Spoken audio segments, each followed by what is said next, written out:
नमो नारायण देवाय पुत्रदा एकादशी व्रतम। शास्त्रों में कहा गया है कि पुत्रदा एकादशी का व्रत संतान प्राप्ति और परिवार की सुख शांति का सबसे पवित्र व्रत माना जाता है। तो आज मैं आपको इसकी दिव्य कथा सुनाने जा रही हूँ।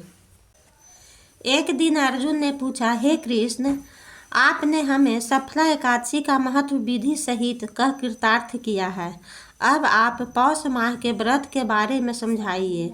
उस दिन कौन से देवता का पूजन होता है तथा इसकी विधि क्या है। इस पर श्री कृष्ण भगवान बोले, हे अर्जुन, पौष की शुक्ल पक्ष की एकादशी का नाम पुत्रदा है।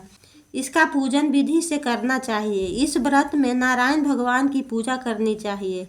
इस पर और अचर संसार में पुत्रदा एकादशी व्रत के समान अन्य दूसरा व्रत नहीं है। इसके पुण्य से मनुष्य तपस्वी, विद्वान और धनवान होता है। इसकी एक कथा है, उसे सुनो। भद्रावती नगरी में सुकेतुमान नाम का एक राजा राज करता था।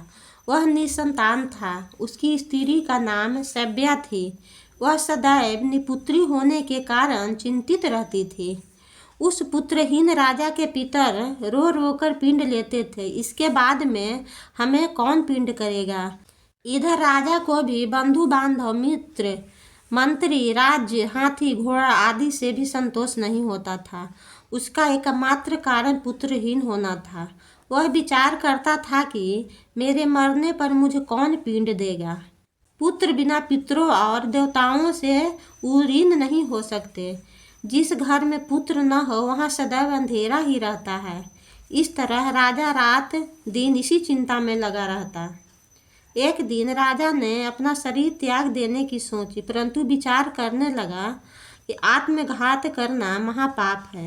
राजा इस तरह मन में विचार करके एक दिन छिपकर वन को चल दिया। राजा घोड़े पर सवार होकर वन पक्षियों और वृक्षों को देखने लगा। उसने वन में देखा कि मृग, बाघ, सुअर, सिंह, बंदर, सर्प आदि भ्रमण कर रहे हैं। हाथी अपने बच्चों और हाथनियों के बीच घूम रहे हैं। उस वन में राजा ने देखा कि कहीं तो सियार कर्कश शब्द कर रहे थे और कहीं मोर ध्वनि कर रहे थे। वन के दृश्यों को देखकर राजा को सोच विचार में दोपहर हो गई। अब राजा को भूख और प्यास लगने लगी। वह सोचने लगा कि मैंने अनेकों यज्ञ किए हैं और ब्राह्मणों को मधुर भोजन कराया है, परंतु फिर भी मुझे यह दुख क्यों मिल रहा है।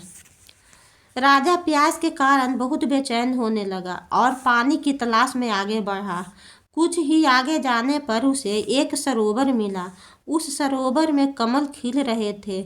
उस सरोवर में सारस, हंस, मगरमच्छ आदि जल क्रीड़ा कर रहे थे। उस सरोवर के चारों तरफ मुनियों के आश्रम बने थे। उस समय राजा के दाहिने अंग फरकने लगे। राजा मन में प्रसन्न होकर सरोवर के किनारे बैठे हुए मुनियों को देखकर घोड़े से उतरा और दंडवत करके उनके सम्मुख बैठ गया। राजा को देखकर मुनीश्वर बोले, हे राजन, हम तुमसे अत्यंत प्रसन्न हैं। तुम इस जगह कैसे आए हो, सो कहो। इस पर राजा ने उनसे पूछा, हे मुनीश्वर, आप कौन हैं और किस लिए यहाँ पधारे हैं। सो मुनि बोले, हे राजन, आज पुत्र की इच्छा करने वाले को उत्तम संतान देने वाली पुत्रदा एकादशी है। हम लोग विश्वदेव हैं और इस सरोवर पर स्नान करने आए हैं।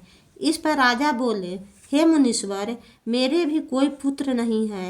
यदि आप मुझ पर प्रसन्न हो तो एक पुत्र का वरदान दीजिए। मुनि बोले, हे राजन, आज पुत्रदा एकादशी है और इसका व्रत करें। भगवान की कृपा से आपको अवश्य पुत्र होगा।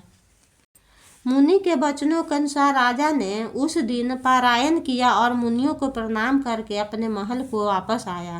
रात्रि में रानी ने गर्भ को धारण किया और 9 माह के पश्चात उसके उत्तम पुत्र रत्न पैदा हुआ। वह राजकुमार बड़ा होने पर अत्यंत वीर, धनवान, यशस्वी और राजा पालक हुआ।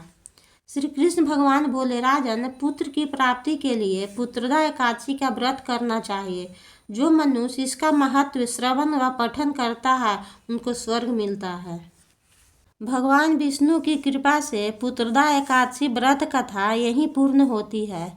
इस व्रत के पुण्य से सभी भक्तों के जीवन में सुख, शांति और संतान का वरदान प्राप्त हो।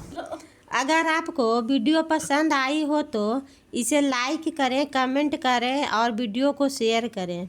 इस तरह के वीडियो को सबसे पहले देखने के लिए हमारे चैनल को सब्सक्राइब करें। राधे राधे।